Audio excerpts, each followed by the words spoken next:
గత ఏడాది మిరపకు పలికిన ధరలను చూసి ఉత్సాహంగా సాగు చేసిన వరంగల్ రైతులకు ఈసారి మార్కెట్లో పలుకుతున్న ధరలు ఆందోళన కలిగిస్తున్నాయి.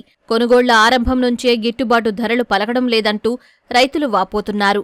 ఆసియాలోనే రెండో అతిపెద్ద వ్యవసాయ మార్కెట్గా పేరుగాంచిన వరంగల్ ఎనుమాముల వ్యవసాయ మార్కెట్ మిరప క్రయ విక్రయాలకు పెట్టింది పేరు. చుట్టుపక్కల ప్రాంతాల నుంచి అధిక సంఖ్యలో రైతులు వచ్చి తమ పంటను విక్రయిస్తుంటారు.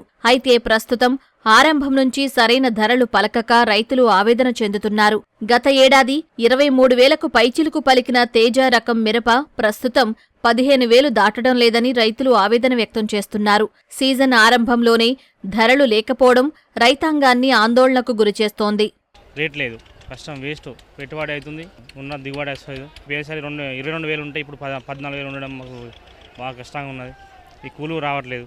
పెట్టుబడి కూడా మందులో కూడా చాలా లక్ష రూపాయలు పెట్టుబడి పెట్టినా 50 కూడా వచ్చేట్లేవు. ఎకరం పెట్టినామండి, ఎకరం పెట్టాం కానీ 10 క్వింటాలు కూడా వెళ్ళలేదు. ఇంకా మళ్ళీ బాగా హటాక్ అయితే కూర్చు, వాతావరణం కూడా బాగా ఇబ్బంది పెడతాం. ఎకరం తోట పెట్టినాం, 7 బస్తాలు వెళ్ళింది. పెట్టుబడి 1,00,000 రూపాయల పెట్టుబడి అయింది. 7 గుళ్ళు ఒక మనిషికి 300 రూపాయలు ఆటో కిరాయిలు తీసుకొస్తే ఇవన్నీ ఏరుకుంటే వచ్చే మార్కెట్కి వచ్చే వరకు ఇది 13,000 14,000 అమ్ముతుంది. ఈ కూళ్ళు వస్తలేవు, పెట్టుబడి బాగా అవుతుంది. మినిమం 18,000 20,000 అమ్ముతేనే ఆ సాయంకి గిట్టుబాటు. నీడు 22,000 అమ్మిన బాపతి ఆఖరికి 20,000 18,000 చొప్పున అమ్ముకపోయినాం.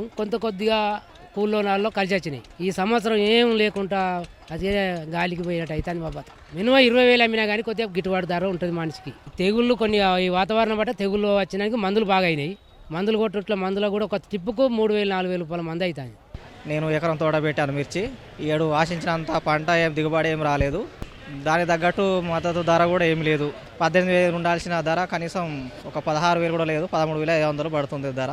పురుగు మందుల ధరలు, మందు బస్తాల ధరలు, కూలీ రేటు చాలా పెరిగిపోయినాయి. కానీ వీటి తగ్గట్టు ధర లేకపోవడం వల్ల మేము చాలా నష్టపోతున్నాం. గత ఏడాది కొద్దిగా ఒక విధంగా మంచిగానే ఉన్నవి.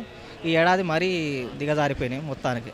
గతానికి ఇప్పటికీ ఒక 5,000 తేడా, 6,000 తేడా ఉంది. తెగుళ్ళు, బూడిద తెగులు ఉంది, వేరుకుళ్ళు ఉంది, బ్లాక్ త్రిప్స్, ఎన్ని మందులు కొట్టా కంట్రోల్ అవ్వట్లేదు. పెట్టుబడి కూడా హెవీ అయిపోయింది. కనీసం పెట్టుబడి మందం కూడా ఇప్పుడు కూలీ రేటు కూడా వచ్చే విధంగా లేదు. కూలీలకు ఇచ్చే రేటు మందం కూడా ఇప్పుడు వచ్చే పొజిషన్ లేకుండా ఉంది. ఈసారి ప్రతికూల వాతావరణంతో పంటల్లో చీడపీడల ఉధృతి పెరిగింది. తామర పురుగులు, నల్లి ప్రభావం పంటపై ఎక్కువగా ఉండటంతో పిచికారీలకు అధికంగా వెచ్చించాల్సి వచ్చిందని రైతులు అంటున్నారు. దీనికి తోడు అధిక శాతం తాలుకాయ వచ్చిందని, దీనివల్ల మరింత నష్టపోవాల్సి వస్తోందంటూ రైతులు వాపోతున్నారు. రేట్ అయితే లేదు, పెట్టుబడులు విపరీతంగా అయింది. కూలర్ల మందం అయినా పెట్టుబడి తిరగలేదు. కొంచెం అదే పోయినసారి ఉన్నట్టుగా 20,000 ఉంటే బాగుండేది. కానీ రేటు అదే 12-13,000 అంటే పెట్టిన పడిపడి వెళ్ళేటట్టు లేదు. తెగులు బాగా వచ్చినాయి, మచ్చలు వచ్చినాయి కాయలకు. దానివల్ల కూడా కొంత లాస్ వచ్చింది. పోయినసారి తాలకాయలు 13,000 14,000 అట్లా అమ్మినాం. మేలు కాయలకు ఆ రేటు లేకపోవడం చాలా ఇబ్బంది ఉన్నదండి. దిగుబడి ఎకరాన వచ్చేసి 10-12 క్వింటాలు కావట్లేదు ఈ రోగాలు చేపట్టి. ఎకరంన్నర మిర్చి వేసాము.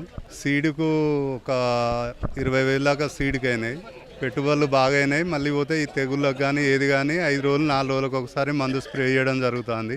తీరా పంట తీసుకొని ఇక్కడికి వస్తే రేటు 13,000 12,000 10,000 ఆ రేంజ్లో ఉన్నది. మా పెట్టుబడి లక్షలలో అవుతుంది. మాకు రాబడి అనేది 1,000లలో వస్తుంది. పోయిన సంవత్సరం 22,000 23,000 ఉండే, ఇలా 12,000 13,000 10,000. ఈ లేబర్కి వచ్చేసరికి 1,000లలో ఖర్చు వస్తుంది. ఇక్కడికి వచ్చేసరికి రేటు లేకపోయేసరికి మాకు సగము లేబర్కే పోతుంది.